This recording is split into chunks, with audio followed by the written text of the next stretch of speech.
Le 20 août 1977, la mission spatiale la plus ambitieuse de l'histoire a décollé de la Terre. L'objectif principal de Voyager 2 était d'étudier de près le système solaire externe. Cela a été rendu possible par un alignement rare de planètes. Voyager 2 était censé étudier toutes les géantes gazeuses du système solaire, Jupiter, Saturne, Uranus et Neptune. Les astronomes espéraient aussi qu'elle serait capable de trouver et d'explorer le bord du système solaire.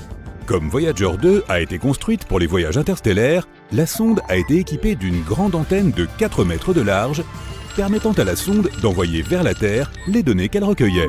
Pendant son voyage, la sonde spatiale a découvert une 14e lune de Jupiter. Voyager 2 est le seul vaisseau spatial à avoir étudié les 4 planètes géantes de près. C'est aussi le premier objet fabriqué par l'homme à être passé devant Uranus, où il a découvert 2 nouveaux anneaux et 10 nouvelles lunes. Voyager 2 a aussi survolé Neptune et a détecté sa grande tache noire. Il s'agit d'une tempête tournoyante colossale dans l'hémisphère sud de la planète. La tempête a la taille de la Terre et se déplace à une vitesse de 2400 km/h. Ces vents sont les plus forts jamais enregistrés sur une planète du système solaire. Dans l'histoire de l'exploration spatiale, seuls 5 vaisseaux ont réussi à quitter l'attraction gravitationnelle du système solaire. Il s'agit de Pioneer 10 et 11, Voyager 1 et 2 et New Horizons.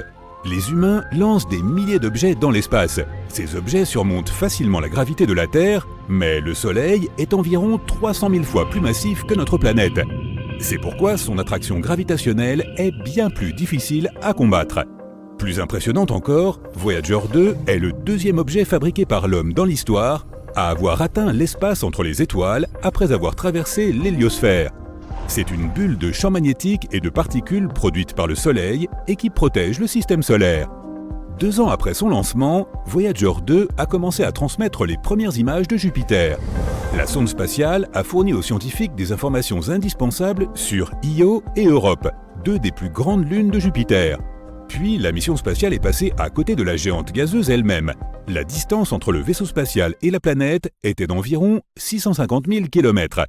C'est alors que la sonde a remarqué des changements dans la forme et la couleur de la grande tache rouge. Il s'agit d'un énorme système de tempêtes à longue durée de vie, comme un ouragan sur Terre, mais beaucoup plus grand. 2 ans plus tard, Voyager 2 a atteint Saturne. Elle a découvert des rayons et des irrégularités dans certains des anneaux de la planète. Alors que la sonde volait derrière et au-delà de la géante gazeuse, elle a traversé le plan des anneaux de Saturne. À ce moment-là, la vitesse de Voyager était d'environ 13 km/s. Pendant plusieurs minutes, la sonde a été frappée par des milliers de grains de poussière de la taille d'1 micron. Cela n'a cessé de modifier la direction de la sonde et ses jets de contrôle ont dû se déclencher plusieurs fois pour stabiliser l'engin. Après avoir exploré Uranus et Neptune, Voyager 2 s'est ensuite dirigé hors du système solaire.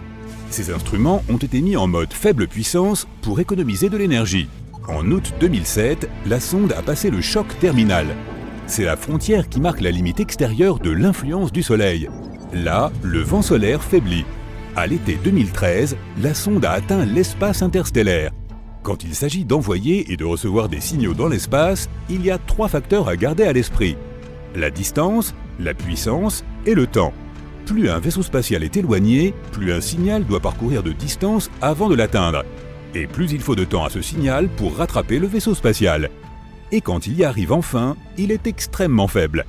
Un autre problème est qu'une fois que le vaisseau spatial est lancé, il ne peut pas être rénové. Il est coincé avec la technologie dont il a été équipé à son décollage.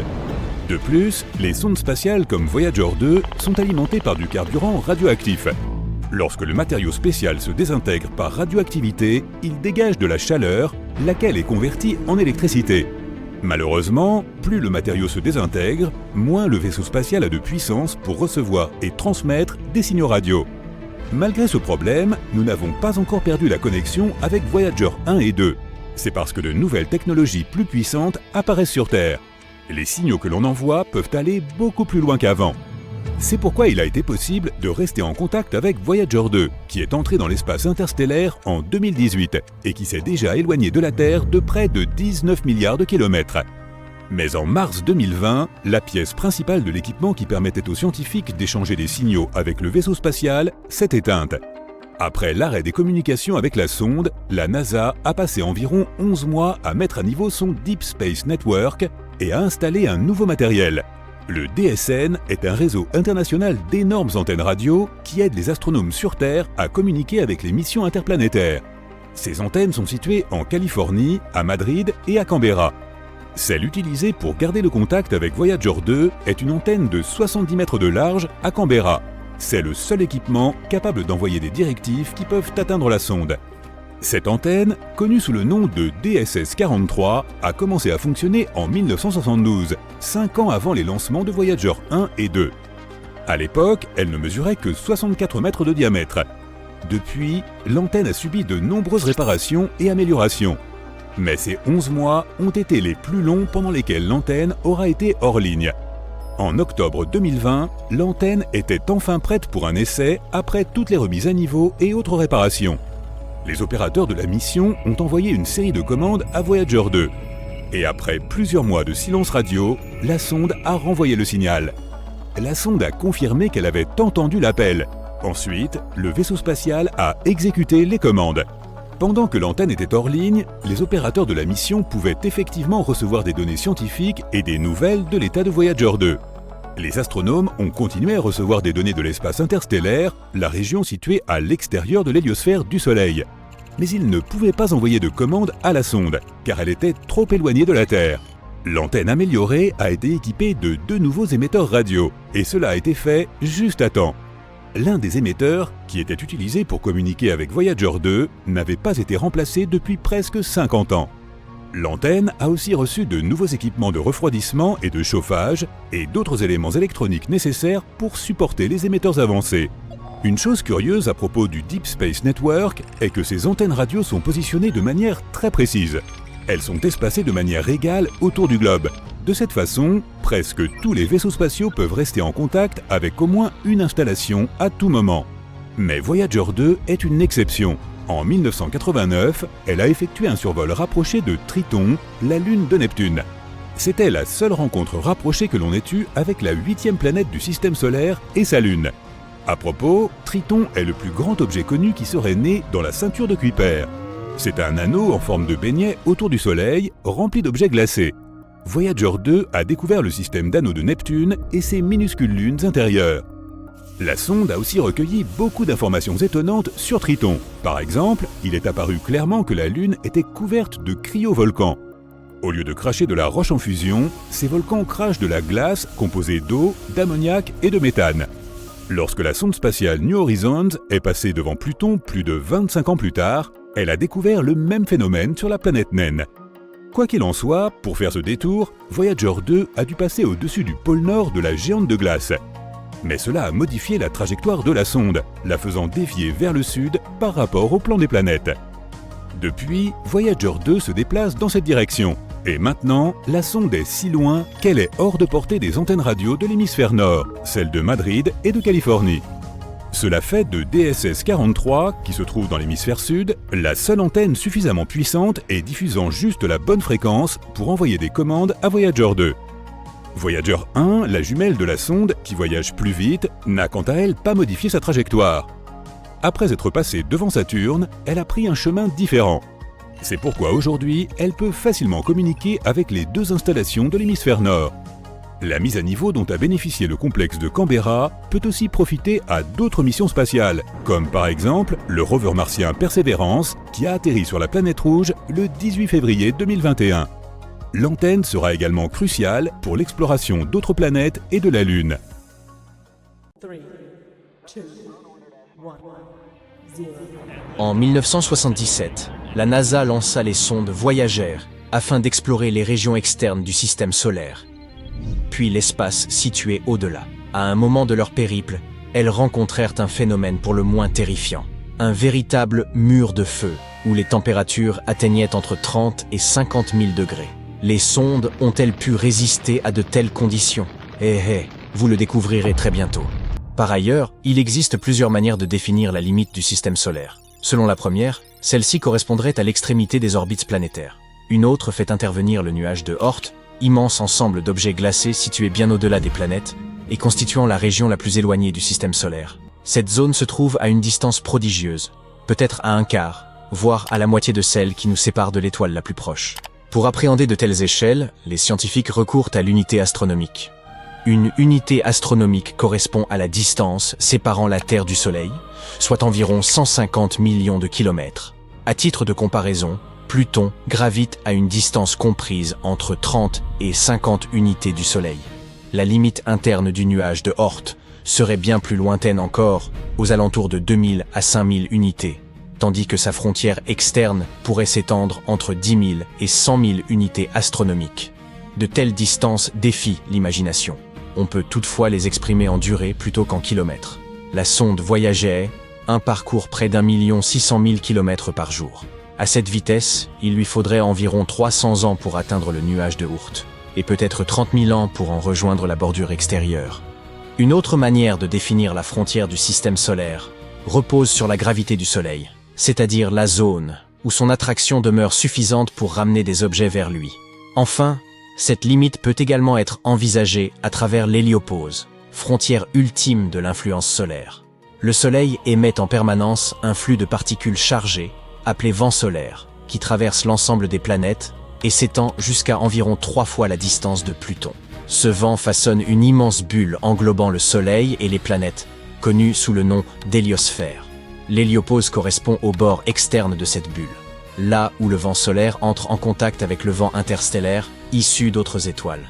À cet endroit, les pressions de ces deux vents s'équilibrent, forçant le vent solaire à se replier et à s'écouler le long de la traîne de l'héliosphère. En se déplaçant dans l'espace, celle-ci engendre un arc de choc, comparable à la vague formée à l'avant d'un navire en mouvement. Ainsi, selon que l'on définisse sa limite par les planètes, le nuage de Oort, la gravité solaire ou l'influence magnétique du Soleil, le système solaire peut s'étendre sur des distances très différentes. Toutefois, si l'on s'intéresse aux sondes Voyager, celles-ci ont bel et bien rencontré un phénomène d'une intensité remarquable, que l'on pourrait qualifier de mur de feu, une chaleur extrême et des températures fulgurantes. Les deux sondes sont ainsi devenues les premiers engins spatiaux à quitter l'héliosphère et à franchir l'héliopause. Avant que les sondes Voyager n'atteignent l'héliopause, les scientifiques ignoraient avec précision l'emplacement de cette frontière. Le fait que les deux engins l'aient traversé à des distances différentes a toutefois permis de confirmer certaines prévisions relatives à sa position. Les chercheurs supposaient en effet que la limite de l'héliosphère pouvait se déplacer en fonction des variations de l'activité solaire, à l'image d'un poumon qui se dilate et se contracte au rythme de la respiration. Le passage de Voyager 1 et de Voyager 2 à des distances distinctes correspondait pleinement à cette hypothèse. L'héliopause ne constitue ni une limite rigide ni un mur solide, mais l'expression mur de feu décrit pourtant assez fidèlement la nature de cette région extrême. Les deux sondes y ont mesuré des températures exceptionnellement élevées, de l'ordre de 30 000 à 50 000 degrés Celsius. Malgré ces valeurs insensées, les engins sont restés intacts. Dans cette zone, les particules sont très espacées, ce qui rend les collisions rares, et la quantité de chaleur transmise reste insuffisante pour endommager les sondes. Près de 50 ans après leur lancement, Voyager 1 et Voyager 2 continuent de transmettre des données depuis l'espace situé au-delà de l'héliopause. À ce jour, elles demeurent les seules à avoir franchi cette frontière. Ensemble, elles ont déjà permis de réaliser plusieurs découvertes intrigantes sur l'environnement situé hors du système solaire. Ainsi, les mesures du champ magnétique effectuées par Voyager 2 ont confirmé un résultat précédemment observé par Voyager 1. Passé l'héliopause, les lignes du champ magnétique s'alignent avec celles présentes à l'intérieur de l'héliosphère. Avant l'arrivée de Voyager 2, les chercheurs ne disposaient à porter que d'une seule série de mesures, ce qui ne permettait pas de déterminer si cet alignement relevait d'un phénomène réel ou d'une simple coïncidence. Voyager 2 a établi que cet alignement est authentique. Les champs magnétiques situés de part et d'autre de l'héliopause semblent ainsi s'étendre parallèlement. Ces observations fournissent aux chercheurs des informations sur la structure et le comportement de l'espace au-delà du système solaire. Examinons maintenant de plus près le programme Voyager lui-même, composé de deux engins, Voyager 1 et Voyager 2. Bien que Voyager 2 ait été lancé le premier en août 1977, Voyager 1 décolla seulement 2 semaines plus tard sur une trajectoire plus rapide et plus directe. Ces deux sondes parcourent sur le cosmos depuis plus de 40 ans, explorant des mondes que l'humanité ne foulera jamais, du moins dans un avenir proche. Les deux sondes Voyager sont quasiment identiques. Chacune possède une grande antenne parabolique de 3,60 m, utilisée pour renvoyer les données vers la Terre. Elles disposent également de 16 propulseurs, permettant de contrôler leur orientation et de maintenir les antennes pointées vers notre planète. Les propulseurs utilisent un carburant spécial à base d'hydrazine, tandis que l'électronique est alimentée par des générateurs thermoélectriques fonctionnant au plutonium. Chaque voyager embarque 11 instruments scientifiques, dont environ la moitié ont été conçus pour l'étude des planètes. La plupart de ces instruments sont désormais éteints, comprenant plusieurs caméras, spectromètres et 2 expériences radio. Au cours de leur périple prolongé à travers le système solaire, les sondes Voyager ont capturé des dizaines de milliers d'images et relevé d'innombrables mesures. Ces informations ont profondément enrichi notre compréhension des planètes extérieures. À l'approche de Jupiter, elles nous ont offert une première observation détaillée de l'atmosphère de la géante gazeuse. Il en est ressorti que la grande tache rouge constituait une tempête colossale, tournant dans le sens anti-horaire et interagissant avec de plus petites tempêtes alentour. Les sondes ont également mis au jour un anneau ténu et poussiéreux autour de Jupiter. L'exploration de ces lunes révéla des volcans actifs sur Io, des formations linéaires sur Europe suggérant un océan dissimulé sous la glace, et confirma que Ganymède est la plus grande lune du système solaire, dépassant même Titan, satellite de Saturne. Les sondes poursuivirent ensuite en survolant Saturne. Elles analysèrent l'atmosphère de la planète et étudièrent en détail ses célèbres anneaux, mettant en évidence des lacunes et des ondulations toujours observables aujourd'hui. Voyager 1 parvint à percer l'épaisse brume de Titan et suggéra que cette lune pourrait abriter des hydrocarbures liquides à sa surface, hypothèse confirmée plus tard par d'autres missions. La sonde découvrit également 3 nouvelles lunes en orbite autour de Saturne: Atlas, Prométhée et Pandore. Après Saturne, Voyager 1 poursuivit sa route hors du système solaire, tandis que Voyager 2 se dirigea vers Uranus. Elle y découvrit 11 nouvelles lunes ainsi que 2 anneaux. La sonde observa aussi des caractéristiques inhabituelles, dont le champ magnétique singulier d'Uranus et une différence de température étonnamment faible entre son équateur et ses pôles. La dernière étape planétaire de Voyager 2 fut Neptune, atteinte 12 ans après son départ de la Terre. La sonde y identifia 6 petites lunes ainsi que des anneaux entourant la planète. Elle étudia l'atmosphère et le champ magnétique de Neptune et observa des manifestations volcaniques sur Triton, sa plus grande lune. Par la suite, Voyager 2 rejoignit Voyager 1 dans sa progression vers l'espace interstellaire. Voyager 1 y entra en août 2012, suivi par Voyager 2 en novembre 2018.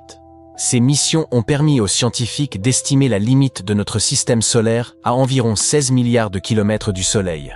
Les sondes continuent encore aujourd'hui de transmettre des données sur cette région énigmatique. À noter qu'après ces visites planétaires, Voyager 1 a pris la célèbre photographie de la Terre, le point bleu pâle, depuis environ 5,9 milliards de kilomètres. Aujourd'hui, Voyager 1 se trouve à près de 25 milliards de kilomètres de la Terre, tandis que Voyager 2 en est à environ 21 milliards. Chaque sonde Voyager embarque un disque en or, conçu comme une capsule temporelle de la Terre à destination d'éventuelles civilisations extraterrestres. Leur face supérieure indique comment les lire, présente une carte situant la Terre et le schéma d'un atome d'hydrogène. Ces disques sont plaqués d'uranium, dont la désintégration peut servir à dater leur fabrication. Ils contiennent 115 images montrant la Terre, les humains, les animaux, les plantes et le système solaire, ainsi que des sons naturels comme le bruit des vagues et le chant des oiseaux, des salutations en 55 langues, des ondes cérébrales et un ensemble musical allant de Beethoven à Chuck Berry, en passant par des chants traditionnels. Voyager 1, qui voyage dans l'espace interstellaire depuis plus de 45 ans et arbore aujourd'hui une longue barbe grise, non, je plaisante, a soudainement commencé à envoyer des signaux étranges vers la Terre. Encore plus bizarre, il n'y a aucun signe que la sonde soit abîmée, ni quoi que ce soit de ce genre. Les scientifiques de la NASA essaient désespérément de trouver la raison de cette anomalie. Alors, que s'est-il passé exactement ? Tout d'abord, laisse-moi t'en dire un peu plus sur Voyager 1 et son long voyage. Voyager 1 est une sonde spatiale américaine. Les scientifiques de la NASA l'ont envoyée dans l'espace le 5 septembre 1977. L'objectif de Voyager était d'explorer les planètes excentrées de notre système solaire, à savoir Jupiter et Saturne. Au départ, les scientifiques pensaient que sa mission durerait environ 5 ans. C'est peu de choses que de dire qu'ils faisaient erreur. La sonde a dépassé toutes les attentes. Non seulement elle a rempli sa mission, mais elle fonctionne toujours. Elle s'est avérée bien plus résistante que prévu. Voyager 1 parcourt l'espace depuis plus de 45 ans. Il serait difficile de sous-estimer tout ce que Voyager 1 a accompli pour la science. Tout d'abord, elle a envoyé avec succès de nombreuses photos de Jupiter et de Saturne vers la Terre. Au fait, tu peux admirer ces photos toi-même, elles sont publiées sur le site de la NASA. Grâce à Voyager, nous avons aussi découvert plusieurs nouvelles lunes de Jupiter et un système d'anneaux jusqu'alors inconnu. Nous avons appris que la célèbre tache rouge de Jupiter était en fait une tempête géante et super rapide. Et après avoir quitté l'orbite de Neptune, Voyager nous a aussi envoyé beaucoup de données importantes sur le plasma interstellaire. Ainsi, Voyager 1 a prouvé avec succès aux scientifiques à quel point elle était utile. Après cela, elle s'est joyeusement dirigée vers son objectif suivant, la ceinture de Kuiper et les confins de l'héliosphère. La ceinture de Kuiper est un anneau de corps glacé qui s'étend de Neptune à une distance d'environ 5 UA du Soleil. Elle est un peu similaire à la ceinture d'astéroïdes, mais environ 20 fois plus étendue et 100 fois plus lourde. L'héliosphère est une zone autour du Soleil où la pression du vent solaire est équilibrée par la pression du gaz interstellaire. Oui, je sais, ça a l'air un peu compliqué et très pointu, dit comme ça. Mais garde à l'esprit que ces données nous aident vraiment à comprendre l'univers dans son ensemble. C'est donc la dernière mission de Voyager. Nous en dire plus sur l'espace interstellaire. La sonde nous a déjà envoyé plus de 60 images formant une mosaïque du système solaire à une distance de plus de 6,4 milliards de kilomètres de la Terre. Les scientifiques ont utilisé ces clichés pour composer une grande photo colorée. La photo a été baptisée un point bleu pâle. Et tu as probablement déjà deviné ce qu'est ce point. Oui, c'est à ça que ressemble notre Terre à travers les objectifs de Voyager. Cette photo montre clairement à quel point nous sommes minuscules. Mais Voyager 1 a aussi une autre mission, encore plus importante. Raconter à d'autres civilisations ce que nous sommes nous, les humains. Tu as peut-être entendu parler des fameux disques d'or de Voyager. Les scientifiques ont créé tout un tas de fichiers audio et vidéo et les ont enregistrés sur ces supports. Il y a plusieurs sections. La première contient Bonjour en 55 langues, y compris des langues anciennes et éteintes. Près de 80% des enregistrements sont des morceaux de musique différents. Musique classique, Bach, Beethoven, Mozart, Stravinsky. Musique folklorique de différents pays et différentes époques. Et un peu de blues, par exemple de célèbres chansons de Louis Armstrong et de Chuck Berry. Les 20% restants contiennent des enregistrements de différentes voix humaines, des sons de la nature et des cris d'animaux, ainsi que 116 images codées en signaux audio. Il y a aussi des enregistrements d'un discours de Kurt Waldheim, un ancien secrétaire de l'ONU, et de Jimmy Carter, le président américain de l'époque. Il s'agit simplement de messages amicaux.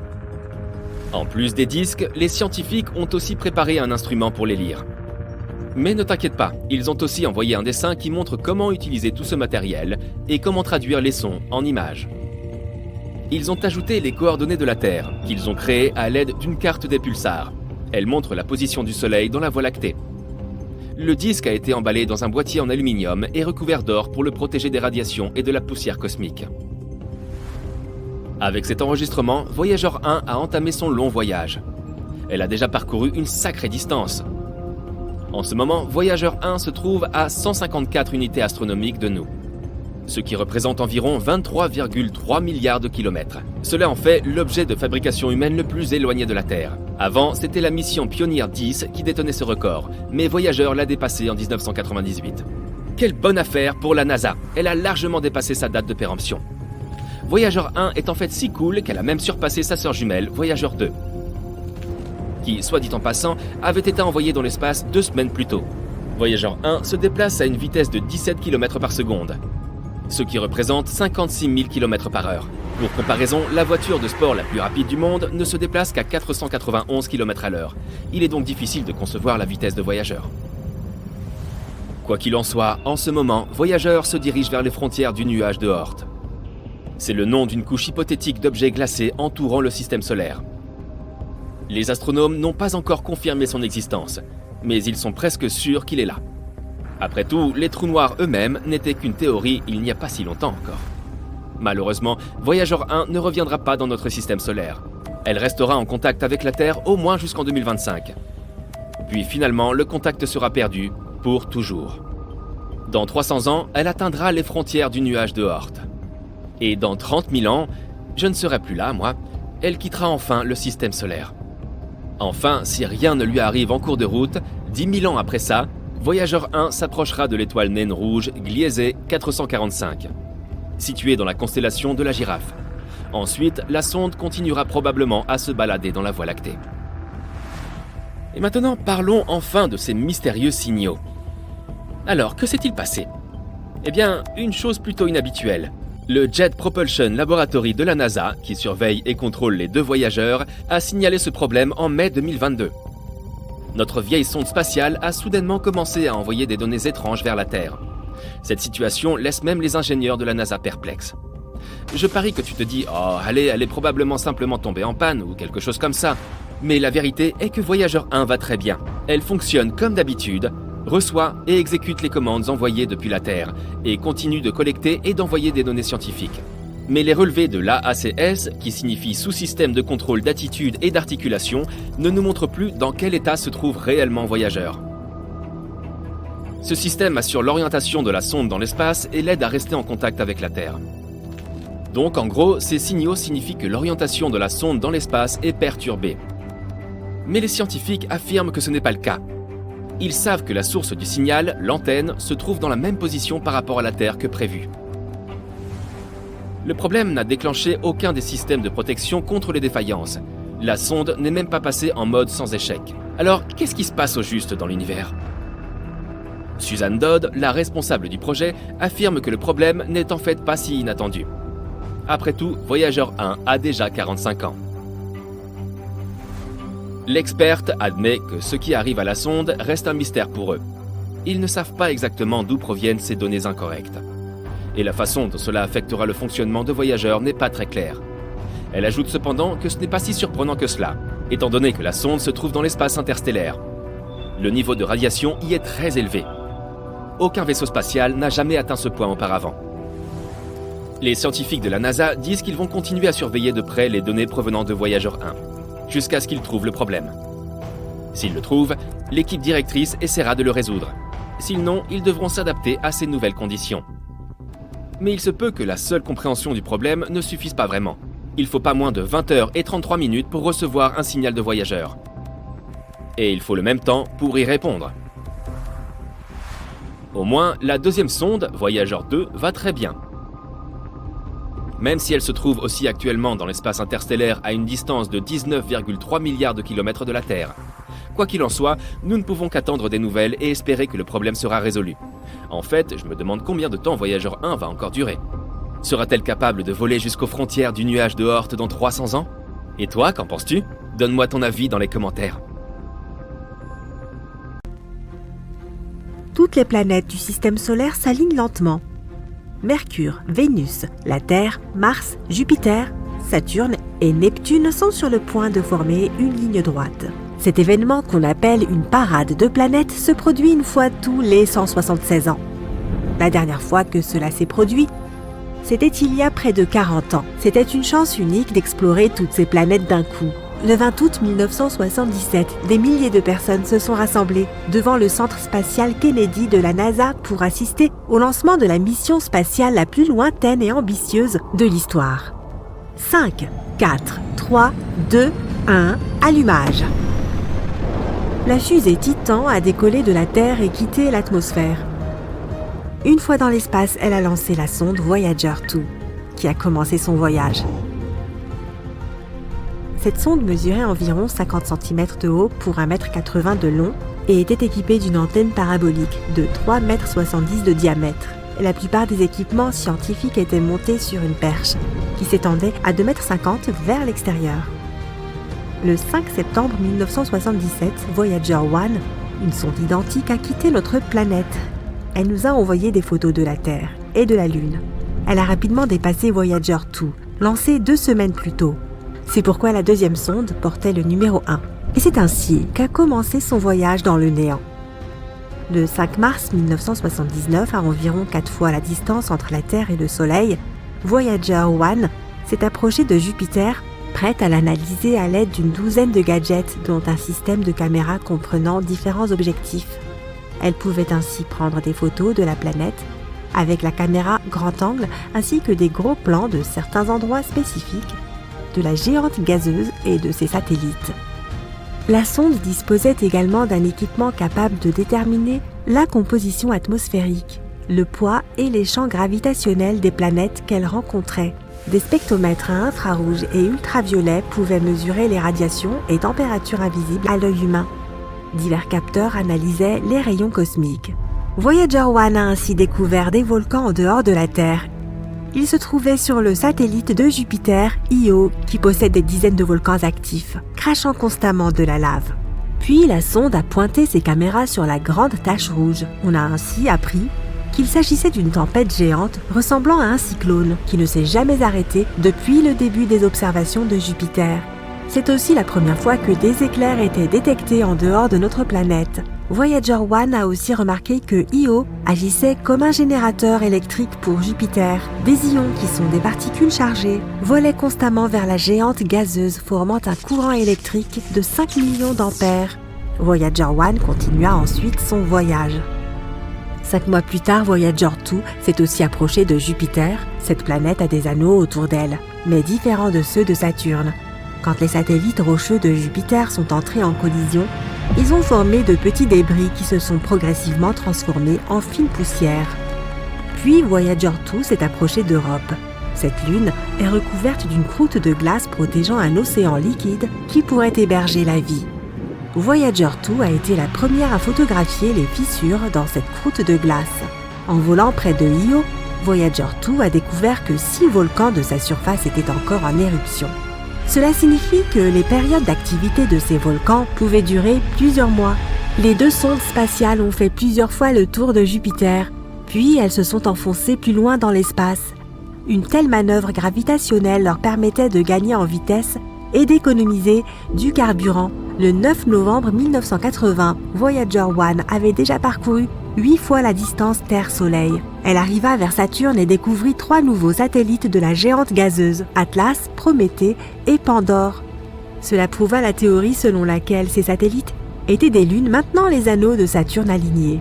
Il s'est aussi avéré que, contrairement à Jupiter, ces anneaux contenaient aussi de la glace. Voyager 1 a observé Titan, le plus grand satellite de Saturne. Il est 50% plus grand que notre Lune et a même une atmosphère. C'est le seul endroit du système solaire à part la Terre où la présence d'eau liquide ait été prouvée. C'est pourquoi les scientifiques ne nient pas la possibilité de vie là-bas. Voyager 1 a ensuite quitté l'orbite de Saturne, mais en prenant cette fois de la hauteur par rapport à l'alignement des planètes. Presque un an plus tard, Voyager 2 est arrivé et a survolé plusieurs satellites glacés de Saturne. On pense qu'il y a longtemps, ces lunes sont entrées en collision et ont projeté d'énormes morceaux de glace et de roches dans l'espace. En orbitant autour de Saturne, ces débris se sont lentement transformés en poussière composée de glace et de roches, donnant ainsi naissance aux fameux anneaux de Saturne.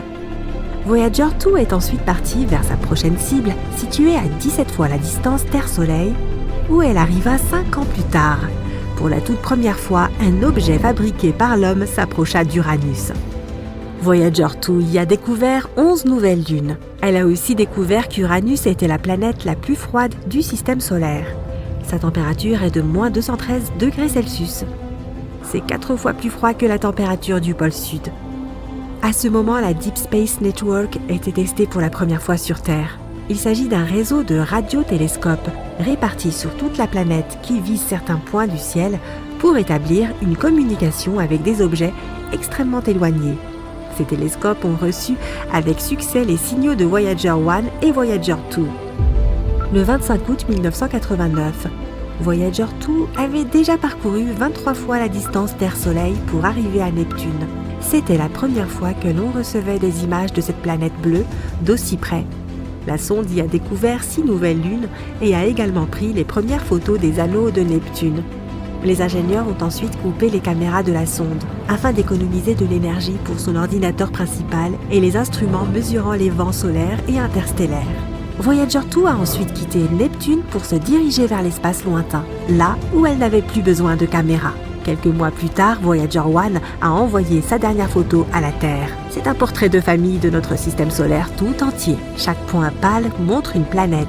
On reconnaît à peine la Terre. Sa caméra a ensuite été coupée pour économiser de l'énergie. C'était le début de la mission interstellaire de Voyager 1.